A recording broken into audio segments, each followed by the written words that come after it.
So much for this, sir. Now shall you see the other.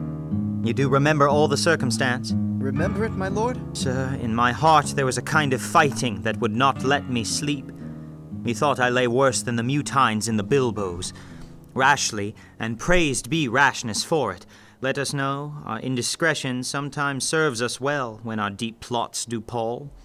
And that should learn us there's a divinity that shapes our ends, rough hew them how we will. That is most certain. Up from my cabin, my sea gown scarfed about me, in the dark groped I to find out them, had my desire, fingered their packet, and in fine withdrew to mine own room again, making so bold my fears, forgetting manners, to unfold their grand commission, where I found Horatio a royal knavery, an exact command, larded with many several sorts of reasons, importing Denmark's health, and England's too, with, such bogs and goblins in my life, that on the supervise, no leisure bated, no, not to stay the grinding of the axe, my head should be struck off. Is it possible? Here's the commission, read it more at leisure. But wilt thou hear now how I did proceed? I beseech you. Being thus benetted round with villainies, or I could make a prologue to my brains, they had begun the play. I sat me down, devised a new commission, wrote it fair. I once did hold it, as our statists do, a baseness to write fair, and laboured much how to forget that learning, but now, sir, it did me yeoman's service. Wilt thou know the effect of what I wrote? Aye, good, my lord. An earnest conjuration from the king, as England was his faithful tributary, as love between them like the palm might flourish, as peace should still her wheaten garland wear, and stand a comma 'tween their amities, and many such like ases of great charge, that on the view and knowing of these contents, without debatement further, more or less, he should those bearers put to sudden death, not shriving time allowed. How was this sealed? Why, even in that was heaven ordinant.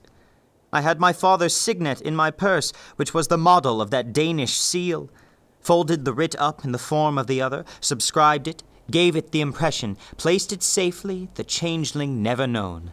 Now the next day was our sea fight, and what to this was sequent, thou knowst already. So Guildenstern and Rosencrantz go to it. Why, man, they did make love to this employment. They are not near my conscience. Their defeat does by their own insinuation grow. 'Tis dangerous when the baser nature comes between the pass and fell and censed points of mighty opposites. Why, what a king is this? Does it not, think thee, stand me now upon? He that hath killed my king and whored my mother, popped in between the election and my hopes, thrown out his angle for my proper life, and with such cozenage, is't not perfect conscience to quit him with this arm? And is't not to be damned to let this canker of our nature come in further evil? It must be shortly known to him from England what is the issue of the business there. It will be short. The interim's mine, and a man's life's no more than to say one. But I am very sorry, good Horatio, that to Laertes I forgot myself. For by the image of my cause I see the portraiture of his. I'll court his favours, but sure the bravery of his grief did put me into a towering passion. Peace, who comes here? Your lordship is right welcome back to Denmark. I humbly thank you, sir. Dost know this waterfly? No, my good lord. Thy state is the more gracious, for 'tis a vice to know him. He hath much land and fertile. Let a beast be lord of beasts, and his crib shall stand at the king's mess. 'Tis a chuff, but, as I say, spacious in the possession of dirt. Sweet lord, if your lordship were at leisure, I should impart a thing to you from his majesty. I will receive it, sir, with all diligence of spirit. Put your bonnet to his right use. 'Tis for the head. I thank your lordship. It is very hot. No, believe me, 'tis very cold. The wind is northerly. It is indifferent cold, my lord, indeed. But yet methinks it is very sultry and hot for my complexion. Exceedingly, my lord. It is very sultry, as 'twere... I cannot tell how. My lord, his majesty bade me signify to you that he has laid a great wager on your head. Sir, this is the matter. I beseech you, remember. Nay, good my lord, for my ease, in good faith. Sir, Here is newly come to court Laertes, believe me, an absolute gentleman, full of most excellent differences, of very soft society and great showing. Indeed, to speak feelingly of him, he is the card or calendar of gentry, for you shall find in him the continent of what part a gentleman would see. Sir, his definement suffers no perdition in you, though I know to divide him inventorially would dozy the arithmetic of memory, and yet but yaw neither in respect of his quick sail. But in the verity of extolment I take him to be a soul of great article, and his infusion of such dearth and rareness as, to make true diction of him, his semblable is his mirror, and who else would trace him? His umbrage, nothing more. Your lordship speaks most infallibly of him. The consonancy, sir. Why do we wrap the gentleman in our more rawer breath? Sir? Is it not possible to understand in another tongue? You will toot, sir, really. What imports the nomination of this gentleman? Of Laertes? His purse is empty already. All's golden words are spent. Of him, sir. I know you are not ignorant. I would you did, sir. Yet, in faith, if you did, it would not much approve me. Well, sir? You are not ignorant of what excellence Laertes is. I dare not confess that, lest I should compare with him in excellence. But to know a man well were to know himself. I mean, sir, for his weapon. But in the imputation laid on him by them, in his meed he's unfellowed. What's his weapon? Rapier and dagger. That's two of his weapons, but well. The king, sir, hath wagered with him 6 Barbary horses, against the which he has impawned, as I take it, 6 French rapiers and poniards, with their assigns as girdle, hangers, and so. 3 of the carriages, in faith, are very dear to fancy, very responsive to the hilts, most delicate carriages, and of very liberal conceit. What call you the carriages? I knew you must be edified by the margent ere you had done. The carriages, sir, are the hangers. The phrase would be more germane to the matter if we could carry a cannon by our sides. I would it might be hangers till then. But on! 6 Barbary horses against 6 French swords, the assigns, and 3 liberal conceited carriages. That's the French bet against the Danish. Why is this all impawned, as you call it? The king, sir, hath laid, sir, that in a dozen passes between yourself and him, he shall not exceed you 3 hits.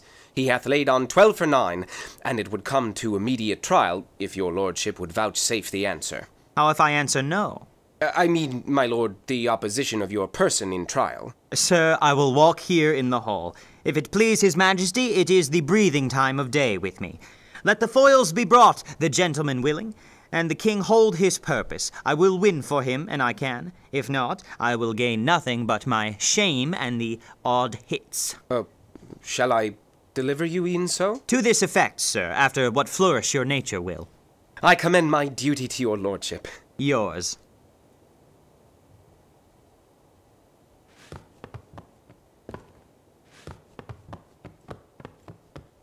He does well to commend it himself. There are no tongues else for his turn. This lapwing runs away with the shell on his head. He did comply, sir, with his dug before he sucked it. Thus has he, and many more of the same breed that I know the drossy age dotes on, only got the tune of the time, and, out of a habit of encounter, a kind of yeasty collection, which carries them through and through the most fanned and winnowed opinions, and do but blow them to their trial, the bubbles are out. My lord, his majesty commended him to you by young Osric, who brings back to him that you attend him in the hall. He sends to know if your pleasure hold to play with Laertes, or that you will take longer time. I am constant to my purposes. They follow the king's pleasure. If his fitness speaks, mine is ready now or whensoever, provided I be so able as now. The king and queen and all are coming down. In happy time. The queen desires you to use some gentle entertainment to Laertes before you fall to play. She well instructs me. You will lose, my lord. I do not think so. Since he went into France, I have been in continual practice. I shall win at the odds. But thou wouldst not think how ill all's here about my heart. But it is no matter. Nay, good my lord. It is but foolery, but it is such a kind of gain-giving as would perhaps trouble a woman. If your mind dislike anything, obey it. I will forestall their repair hither and say you are not fit. Not a whit. We defy augury. There is a special providence in the fall of a sparrow. If it be now, 'tis not to come. If it be not to come, it will be now. If it be not now, yet it will come. The readiness is all. Since no man of aught he leaves knows what is't to leave betimes. Let be.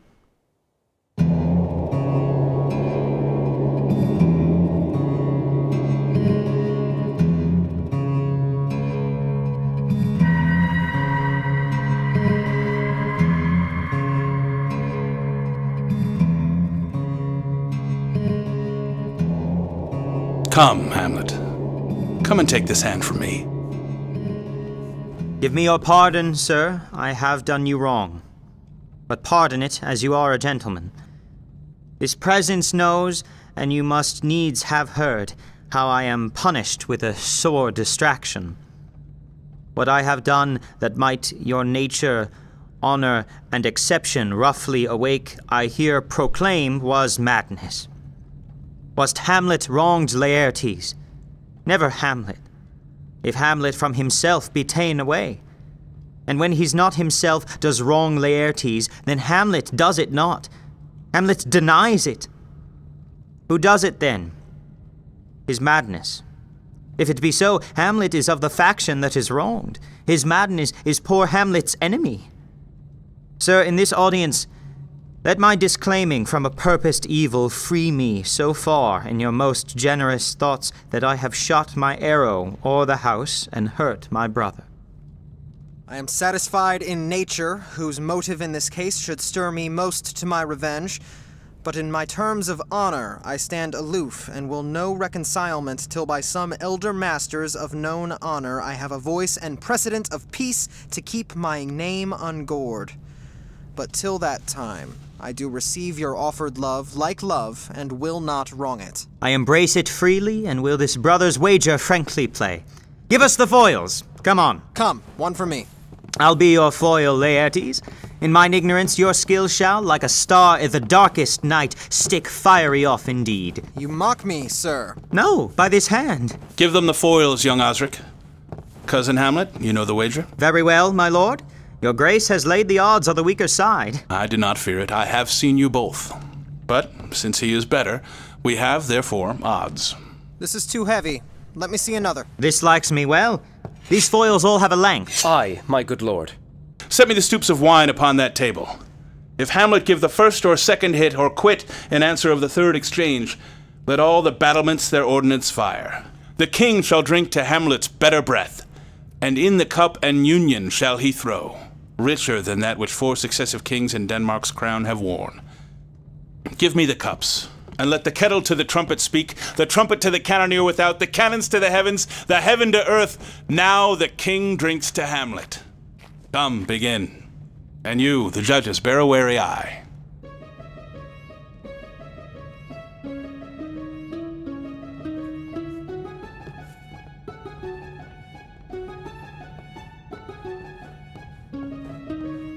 Come on, sir. Come, my lord.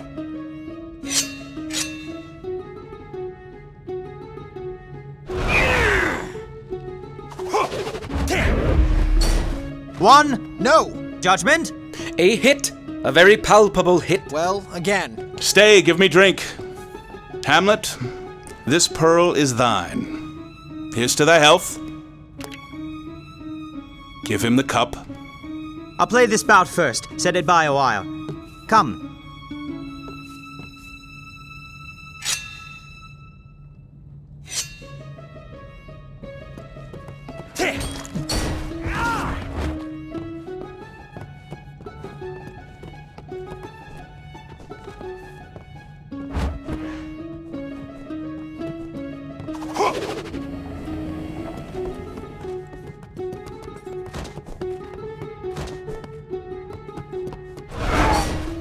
Another hit! What say you? A touch, I do confess it. Our son shall win. He's fat and scant of breath. Here, Hamlet, take my napkin, rub thy brows. The queen carouses to thy fortune, Hamlet. Good madam. Gertrude, do not drink. I will, my lord. I pray you pardon me. It is the poisoned cup. It is too late. I dare not drink yet, madam, by and by. Come, let me wipe thy face. My lord, I'll hit him now. I do not think it. And yet it is almost against my conscience. Come for the third, Laertes. You do but dally. I pray you, pass with your best violence. I am afeard you make a wanton of me. Say you so. Come on.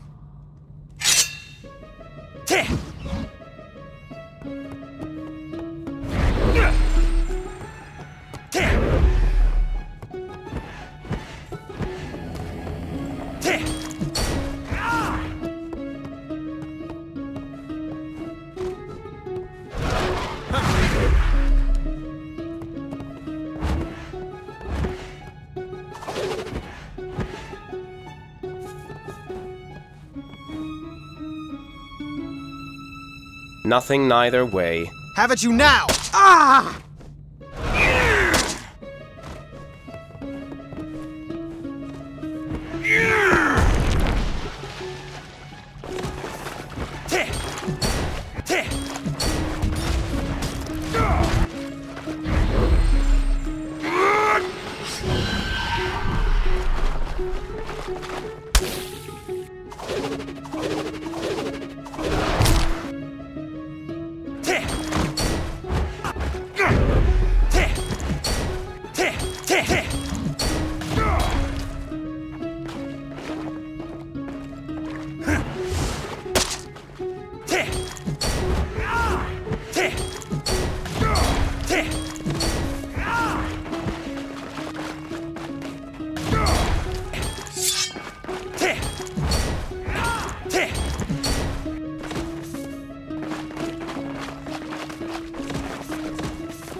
Part them, they are incensed. Nay, come again! Oh! Look to the queen there, ho! They bleed on both sides. How is it, my lord? How is't, Laertes? Why, as a woodcock to mine own springe, Osric. I am justly killed with mine own treachery. How does the queen? She swoons to see them bleed. No, the drink! The drink! Oh, my dear Hamlet, the drink! The drink!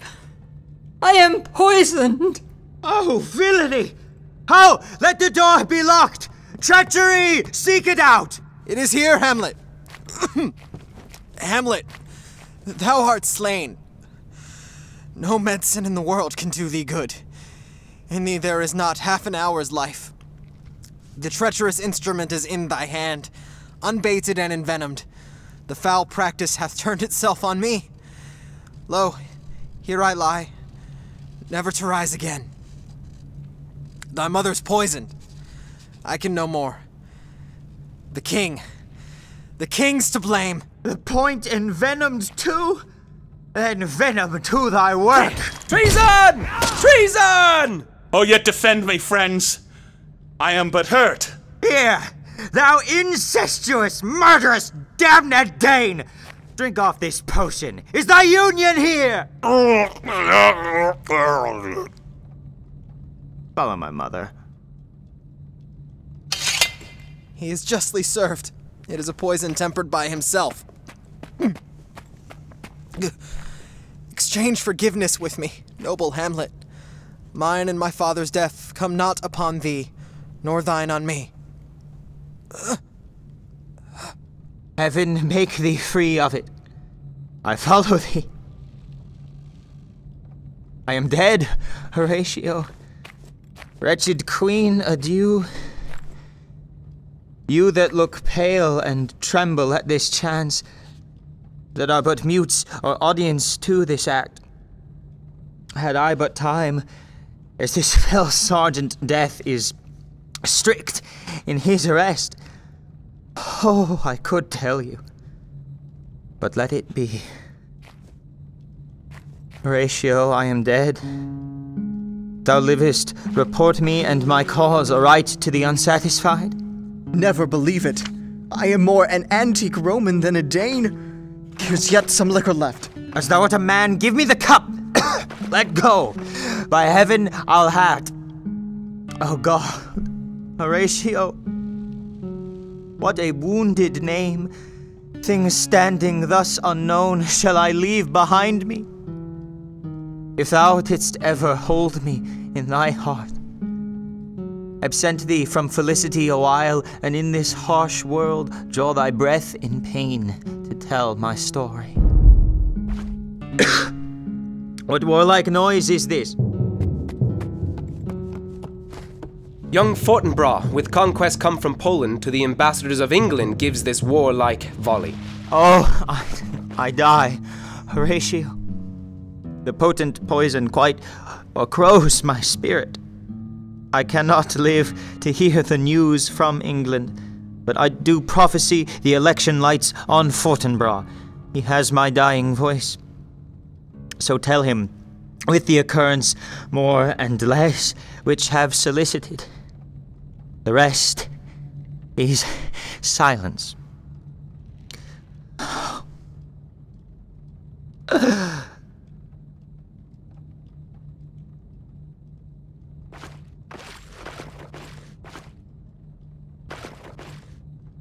Now cracks a noble heart. Good night, sweet prince, and flights of angels sing thee to thy rest. Why does the drum come hither?